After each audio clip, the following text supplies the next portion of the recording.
Amen ba?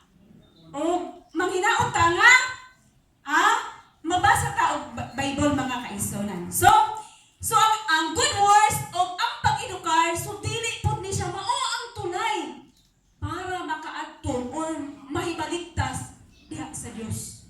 Sabta na to na, dili na mao ha. Ang ikatulo ingon nga religion. So meaning kag religion ang pagdomina sa kung asa ta nga bundok.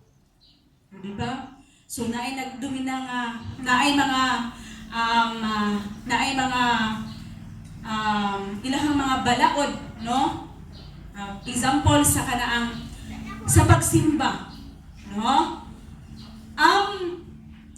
Kini nga sa pagsimba mga kaigsuonan, no? Sa una nga panahon gid mga kaigsuonan, ni ato gid mabasahan nga 70 is a rest day. 7 nga adlaw is a rest day. Kung ato siya nga hubaron, ang rest day is pahulay. O mingon tag simba, worship. Kuha na to na? Kuha na to na? Ha?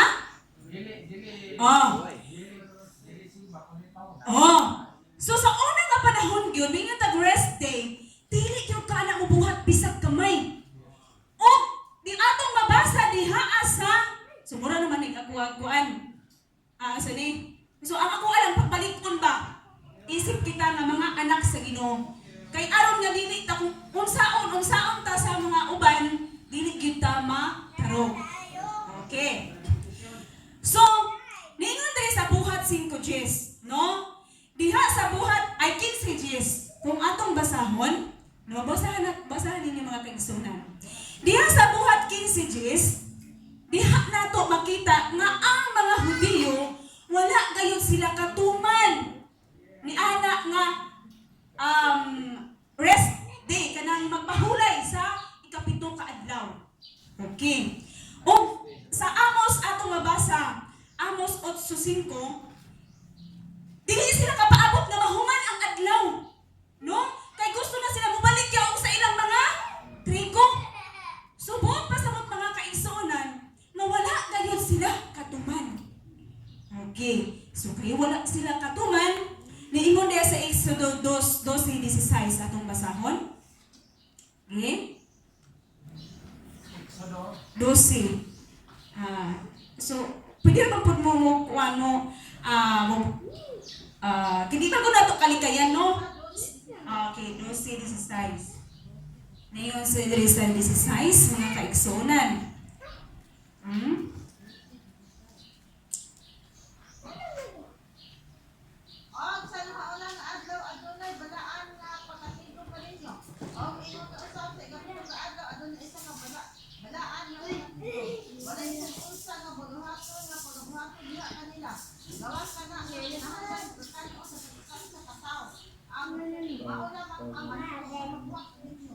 Okay, so wala gyud. So magpasabot is pahulay gyud ang 7 nga adlaw mga kaigsunan.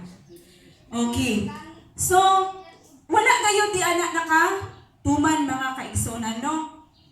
May ako masama diri sa 12. Sa una og ang ikapitong adlaw pagtigom kamo aron pagsimba kanako, dili ka mo magtrabaho na ng mga adlaw apan makahimo kamo pagikay ug pagkaon alam sa tanan. Okay, so wala gyud himuon. So abot pasabot is rest day gid siya mga kaigsunan. Okay? O diri sa mingo punta sa pagkaon, no? Ang pagkaon mga kaigsunan, kung atong basahon sa Marcos o diri sa 1 Corinto 10:25, ningon diha nga makahimo kita sa pagkaon nga naa sa merkado. O makahimo o kanang pagkaon na giingon sa balaan nga kasulatan, dili makahugaw ang pagkaon nga mosulod sa ato ang ikagula lang sa lawas. Kung dili ang makahugaw kanato nga gikan sa sulod sa lawas o kini mahigula sa ato ang baba. Sumot pasabot kung kita makaistorya o mga istorya nga dili maayo mo nay maka pahugaw sa ato ang lawas. Kuha na nato? Okay.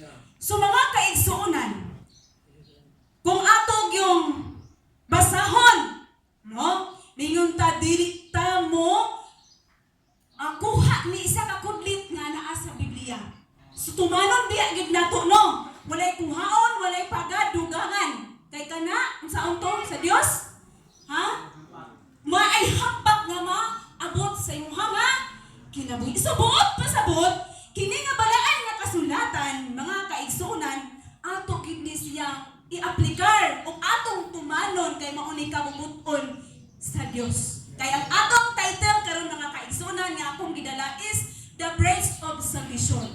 Ang tulay sa kaluwasan. Ha?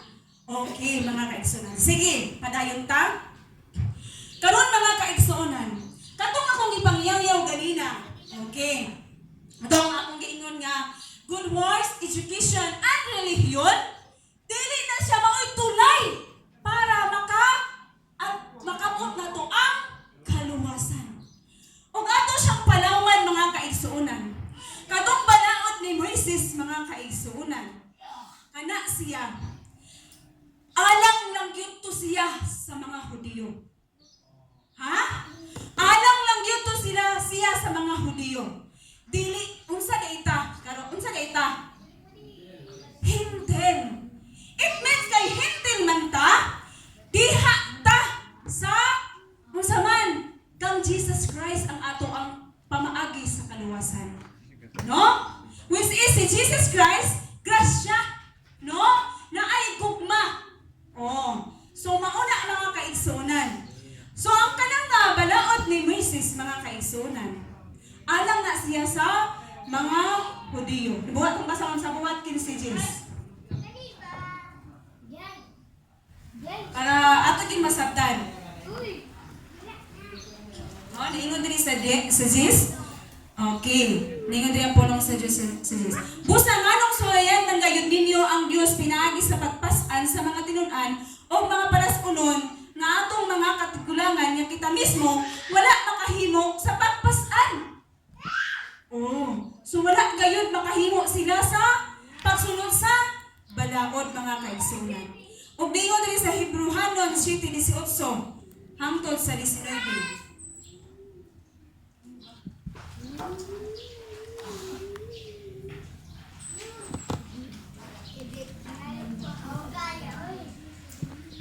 Shite. No? Ngayon sa 18. Busa ang karaang tulumanon. Paminawan ninyo ha? Busa ang karaang tulumanon gisalikway tungod kay huyang kini ug walay hinungdan. Klaro kayo no? Biblikal kayo. Okay. Kay ang balaod ni Moises dili makahimpit o gilisan kini ug usa ka mas maayong paglaom dili pinaagi niini makaduol kita sa Dios. So klaro kayo mga kaigsunan nga ang karaan nga tulumanon gisalikway. Okay. So ato pa gina siyang palawman mga kaigsunan, no?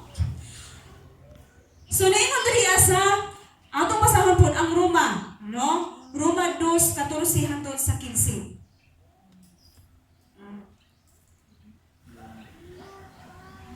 Pwede man mo mag-take note ng inyong isulat.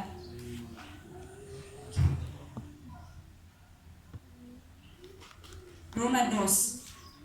Ningon diri sa 14 hangtod sa 15. Ningon ang pulong sa Dios diri sa 14.